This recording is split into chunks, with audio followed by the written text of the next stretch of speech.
Bengal was never just a state, it was a movement.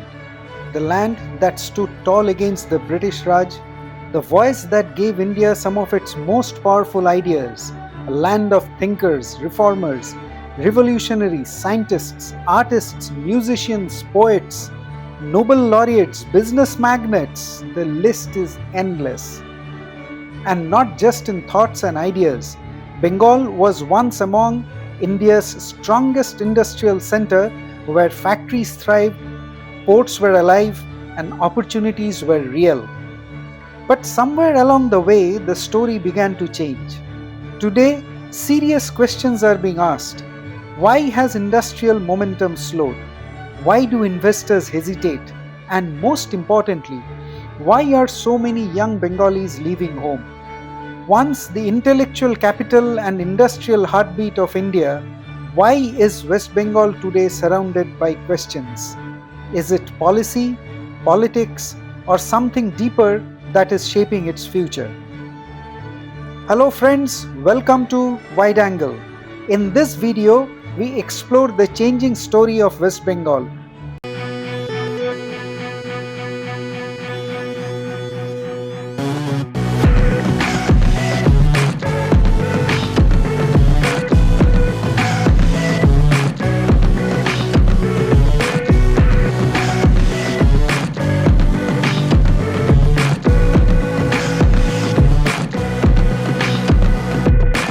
Once India's leading industrial and intellectual powerhouse, and today a state surrounded by unpleasant yet important questions.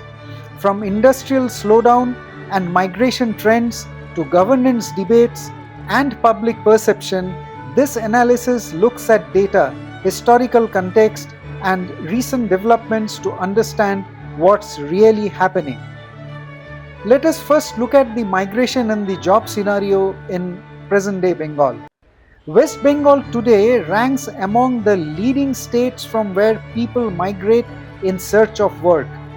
Nearly half of out-migration is employment-driven. From Bengaluru to Hyderabad to Pune, young Bengalis are building dreams, but they are not being built just at home. When workers earn significantly more outside the state, the decision is no longer emotional. It becomes inevitable. Recent estimates also suggest that nearly 3 million informal jobs have been lost over the past several years. Yes, you heard the figure right. It is 3 million. So the question becomes, if job exists, why are people still leaving? Next, if we look at the declining industrial scenario of Bengal, it would reveal a deeper shift. Bengal's share in India's GDP in the 1960s and beyond was more than 10%.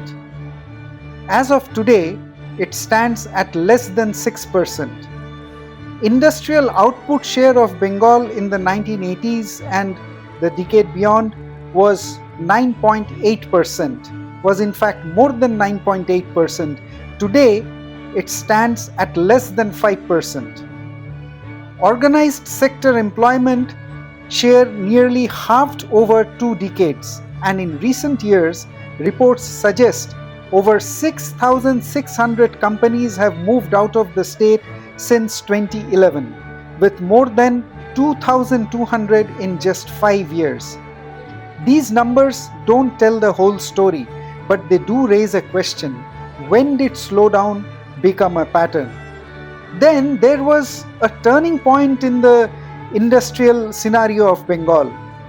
One defining moment often discussed is the Singur episode involving Tata Motors. For some, it was a stand for land rights. For others, it signaled uncertainty for investors. Years later, the debate still continues, but at the end, what message did it send out? Did Bengal benefit out of the movement? Beyond economics, there is another layer to this story, that is perception. Over the years, certain public statements by political leaders, including the Chief Minister Mamata Banerjee, have sparked strong reactions. Some remarks, widely reported and debated in the media, have drawn criticism from opposition voices and sections of the public. Several high-profile incidents have also raised questions about law enforcement and administrative response. In some cases, initial reactions drew criticism while the government maintained its position. There have also been ongoing debates around governance and accountability, with critics alleging systemic concerns while supporters highlight welfare initiatives and social schemes. Questions have also been raised about the relationship between political power and public narrative, particularly in cultural and intellectual spaces, though these claims remain strongly contested. Policy decisions and budget priorities too have been debated, with differing views on inclusiveness and long-term impact.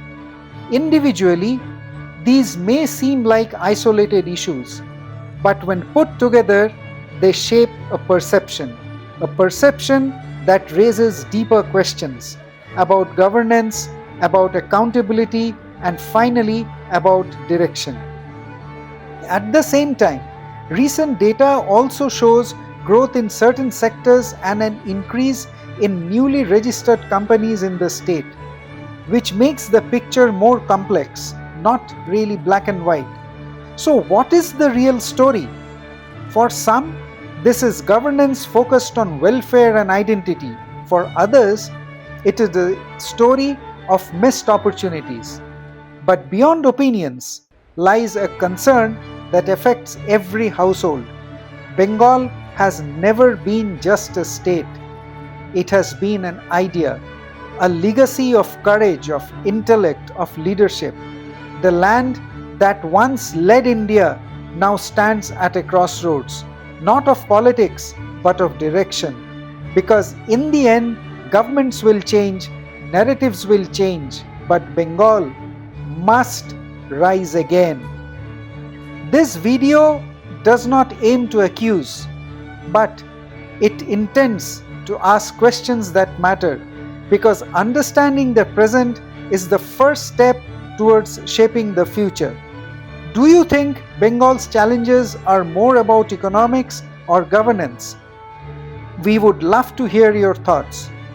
If you found this insightful, do like, share, and subscribe for more such deep dive content. Till our next video, thank you very much for being with us, and God bless you.